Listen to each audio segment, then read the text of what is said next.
Hello and welcome back. This is Ed with Dual Brain MTG, and today we are going to discuss Arabian Nights and look at some lovely eye candy. So, first things first, Arabian Nights was the first expansion of Magic the Gathering. It came out in December of 1993. The sheets came in sheets of 121 cards. I believe that's 11 by 11. Correct me if I'm wrong below, please. And they only came in common and uncommon. So basically cards like this, U2s, were the rares. And the uncommons were U3s. Meaning that on every uncommon sheet, there were 2 of these printed, because there are 2 U2s. And U3s, there were 3 printed. So, in that vein, there were 27 commons on the sheet, of which 1 was a C1, 1 was a C11, 9 were C5s, and 16 were C4s. On the uncommon sheet, there were 51 uncommons, 1 U4, 17 U3s, and 33 U2s. So there were 14 commons, have alternate versions, light and dark. Hold on, we'll get to that a little bit later.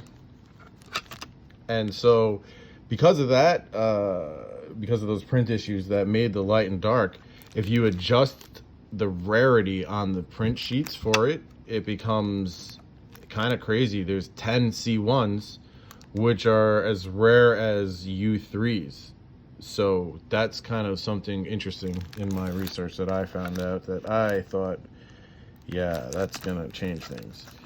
So this was the first expansion symbol, also the scimitar.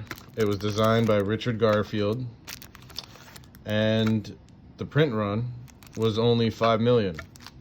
It was only available for 2 months, from December of 93 to January of 94.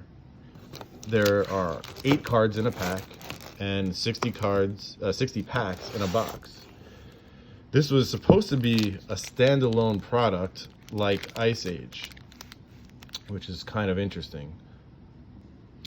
And the theme on the back was going to be like the pack.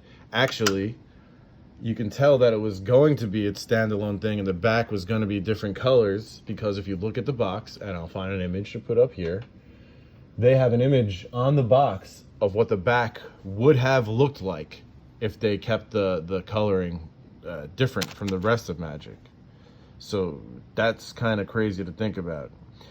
And originally, as a standalone product, they had the basic lands including on the sheet, but because they changed it, they removed the basic lands from the sheet and accidentally left a mountain. So that's why it's kind of rare to find the mountain. It was a mistake. And in 2003, close to 2004, the last known case was sold. Okay, so that case sold for $90K, and that is ridiculous. I wish I could get something like that nowadays. Could you imagine, right? And until Portal 3 Kingdoms, this was the only set that was based in reality. It was based on the book of 1001 Nights. So let's take a quick look at the difference between light and dark mana symbols.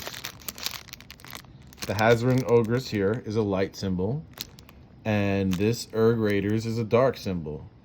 And we're not talking about the one, although that's darker too. We're talking about the actual mana symbol itself. See that darker gray as compared to that like kind of white looking color?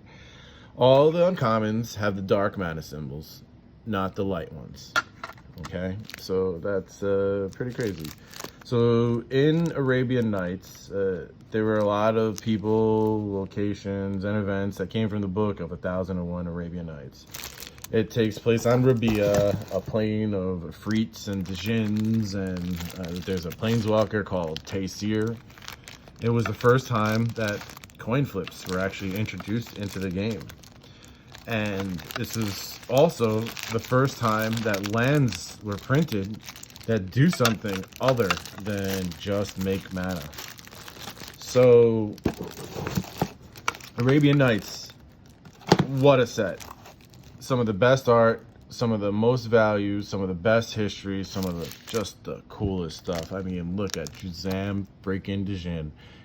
Is there anything more iconic? I don't know. This has been a pleasure. I hope you enjoyed the little Arabian Nights visuals. I have a whole nother box, but it's mostly commons, all graded. I've been heavy into this since the beginning, and maybe one day I'll try and complete a set, maybe not, I don't know. It's kind of expensive nowadays. But anyway, I'm Ed. This is Dual Brain MTG. It has been a pleasure, and I will catch you soon. Please remember, check out my Patreon. I'll be adjusting the tiers and the rewards as we get more people to join. Keep an eye out for my TCG Player affiliate link, and let me know what you think about doing box breaks soon of some older reserve list stuff.